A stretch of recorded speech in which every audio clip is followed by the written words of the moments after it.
Good afternoon, dobri dень. Igal pärastlõunasel esinejal on alati see väljakutse, et kas see võiks olla midagi sellist, mis ka auditooriumile huvi pakub. Ma püüan teile näidata järgnevalt üsna palju selliseid graafikuid, mis vast nägemismälule mõjuvad hästi. Need on üsna palju siin, ma loodan, et need, kes ei ole neid varem näinud, teie seas võib olla ka neid, kellega me oleme nendel teemadel varem rääkinud, need, kes varem ei ole näinud, siis tegelikult te saate seda hiljem pärast jälgida ka koostöökogu kodulehelt täiendavalt juurde. Organisatsioon, mida ma esindan, on siis Eesti Koostöökogu, hästi pikalt ma ei hakkaks sellest rääkima, kellel on huvi, saab aadressi kogu.ee sellega täpsemalt tutvuda. See on Vabariigi Presidendi poolt asutatud sihtasutus, mille ülesandeks on Eesti pikaajalisest arengust huvitatud valitsusväliste organisatsioonide koostöö arendamine. Meid on tänasel juba üle 70 organisatsiooni ja meie olulisemateks väljunditeks on, mida me nimetame harta ettepanekuteks ja inimarengu aruanne. Inimarengu aruanne 2011 oli siin samas saalis paar nädalat tagasi ka esitlusel ja on teile ka kättesaadav. Olulisemad väljundid koostöökogu tegevuses on, neid võiks siis tuua välja 3-4 valdkonnas, üks on haridus, haridusstrateegia 2020, mida me koos Haridusministeeriumi ja Haridusfoorumiga ette valmistasime, sai juuni lõpus ministrile üle antud ja üleeilne kohtumine ministriga jõuab juba siis sammukese selle võrra edasi, et loodetavasti on valitsuse 2012. aasta töö plaanis sees ka selle haridusstrateegia kui riikliku arengukava väljaarendamine. Üks oluline asi, millest juba ka viide oli, on siis inimarengu aruanne, aga selle juures on tegelikult siis üks oluline valdkond, mis on koostöökogu tegevuses välja kujunemas ja see on seotud eelkõige rahvussuhetega. Eelmisel aastal koostöökogu juurde asutati Eesti Rahvuste Ümarlaud, mille eesmärgiks on eelkõige konsulteerida ja teha oma ettepanekuid Vabariigi Presidendile, aga ka teistele täidesaatva võimu organisatsioonidele, kes rahvussuhetega Eestis tegelevad. Selle aasta veebruarikuuses võttis enne valimisi Rahvuste Ümarlaud vastu pöördumise Eesti erakondade poole ja lubage, ma tsiteerin. Eesti tuleviku huvides on saanud vältimatuks vajaduseks näha teiskeelses kogukonnas strateegilist võimalust, mitte probleemi. Eestis elavate rahvuste eluviisid ja tõekspidamised on üksteisele palju lähemal kui mitme rahvuskogukonna vahel Euroopa Liidu teistes riikides. Lõimumisel on olnud tagasilööke, kuid see toimub. Meie ühisosa on suurem, kui oleme harjunud seda märkama. Me kutsume avalikkust üles nägema positiivset sellest, millest seni on tihti nähtud negatiivselt. See on eelkõige teiskeelsete inimeste märkamine ja nende tunnustamine Eesti saavutuste eest. Me hindame ühiselt vabadusi ja võimalusi, mida Eesti suudab pakkuda kõigile siin elavatele inimestele. Tulevikule mõeldes rõhutagem sedagi, millist potentsiaali ja strateegilist võimalust teiskeelsete inimeste elu Eestile tulevikus kujutab. Kaasaegse Eesti suuremaid väljakutseid on ühiskonnale anda selge sõnum. Kõik siin elavad ja panustavad inimesed, olenemata nende päritolust, rahvusest või keeleoskusest, on meie inimvara. Me ehitame koos kestlikku ühiskonda ja riiki, tagades uutele põlvkondadele kindla tuleviku.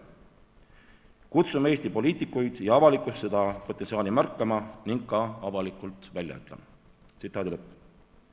Vaat selles vaimus koostöökogu on viimased 2-3 aastat oma tegevust arendanud ja ma julgen loota, arendab ka edasi.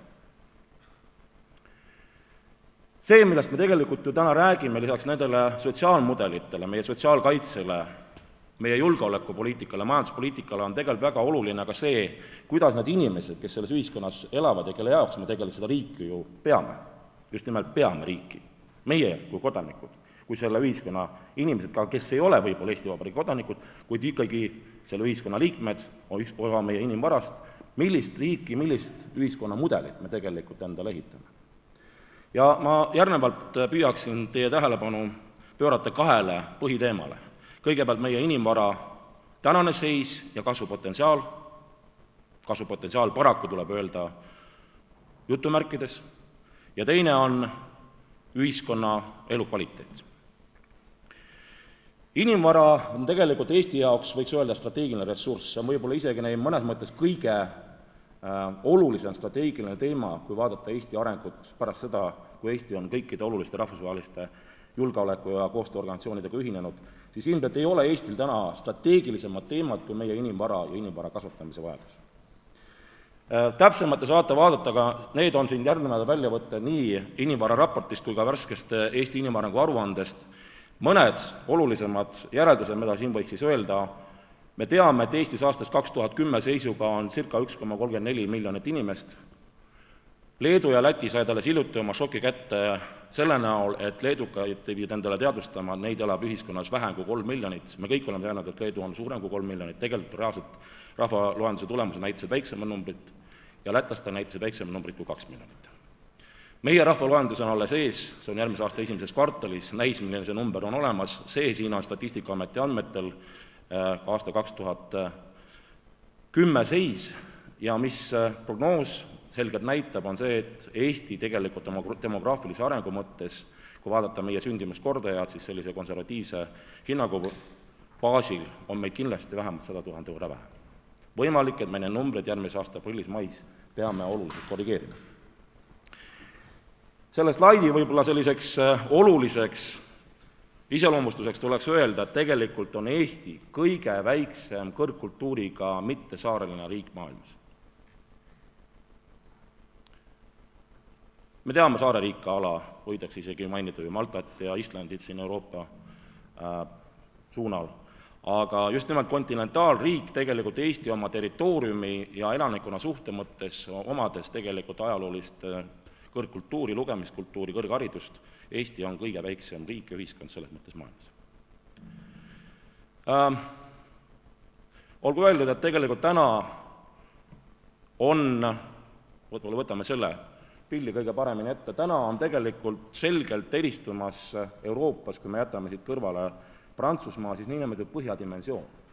Nii huvitav, kui see ka ei ole, sellest põhjadimensioonist räägitakse üha rohkem ka seoses siis fiskaalpoliitikaga ja majanduskultuuriga nüüd selle fiskaalkriisi tingimustes. Me näeme, et tegelikult täna kasvavad ühiskonnad rahvastiku mõttes on, kui Prantsusmaa välja jätta, tegelikult nii-öelda Põhjala dimensioon Euroopas. Prantsusmaa eripäraks võrreldes loomulikult samamoodi, nii nagu Suurbritannia, kahtlemata tegemist on koloniaalriikidega, need riigid kasvavad oma rahvastikus ja kasvavad niinimetatud mitte põhirahvuse arvel eelkõige.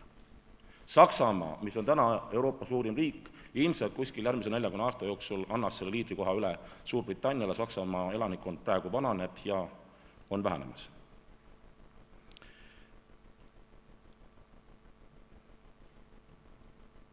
Siin iseloomustab seda teadlaste poolt tehtud siis graafik, me näeme, et iseenesest on Norra, kui te vaatate seda tume sinist joont, siis Norra on tegelikult kõige kiirema kasvuga, rahvastiku kasvuga järgmise 4-50 aasta jooksul. Sama ajal siis ütleme 3 Balti riiki on täna täiesti selgelt depopuleeruvad ühiskonnad. Eesti rahvaarv praegu nende prognooside järgi, mis siis on demograafid julenud teha, Eesti rahvaarv läheneb tegelikult 1 miljonile sajandi vahetuseks, ületades 1 miljonit. Küsimus täna on see, kas see on ainult demograafiline sündide järgne number või sellesse sisse seda võimendab meie tegelikult üks kindel probleem, see on eelkõige meie rände küsimus. Need on nüüd aasta 2009 seisuga, me teame, et eelmine aasta rändas välja, hiljuti tuli ikka need numbrid välja, eelmine aasta rändas välja, et rändesaldo oli ligemale 3000 inimesega miinuses. Need on need numbrid, mida tegelikult Statistikaamet saab ametlikult kätte. Tegelikult reaalselt rände andmestiku korrektsed meil täna veel ei ole. Vastavate Statistikaameti andmetele siis alates 1. jaanuarist 2012 on kõikide Euroopa Liidu liikmesriikidel hakata kohustus andma oma poolt perioodilist sisendit teiste liikmesriikidele nende inimeste sisserännu kohta, kes on ennast seal arvele võtnud. Siin üks probleem, kui vaadata aastat 2060. See probleem heas mõttes on see, et sisuliselt neid inimesi, kes on pensioniealised, on peaaegu 2 korda rohkem, kui seda on selle kümnendi lõpul, mis meil alles lõppes. Ehk tegelikult on Eesti ühiskonna vananemine ja sellega seoses siis ka see surve meie sotsiaalsüsteemile kasvav temaatika mitte ainult Eestis, loomulikult ka Euroopas, aga Eesti on selgelt vananev riik, kui näiteks meie jaoks nii tuttav heaoluriik Rootsi on aastast 2050-60 pigem noorenev riik prognooside järgi. Eesti aga, nagu öeldud, on vananev ja rahvastiku mõttes väheneb, ehk tegelikult töö surve sotsiaalsüsteemile saab olema üha suurem ja suurem, selle asemel, kes aastal 2008 seisuga circa 4 inimest, tööealist inimest on siis ülalpeetavate kohta, siis tegelikult jääb neid aastast 2050 alles kusagil 2 inimest.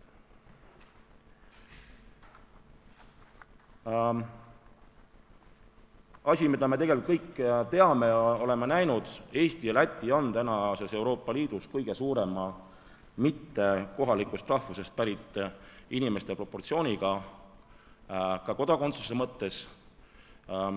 Eestis on kasvamas see helesinine väike tulbaosa, nagu te näete seal üleval, see on siis seotud eelkõige nende inimestega, kes on tulnud mujalt Euroopa Liidu liikmesriikidest. Need on kusagil summaarselt arvuliselt hinnatakse 13-14 000 inimest praegu Eestis elamas.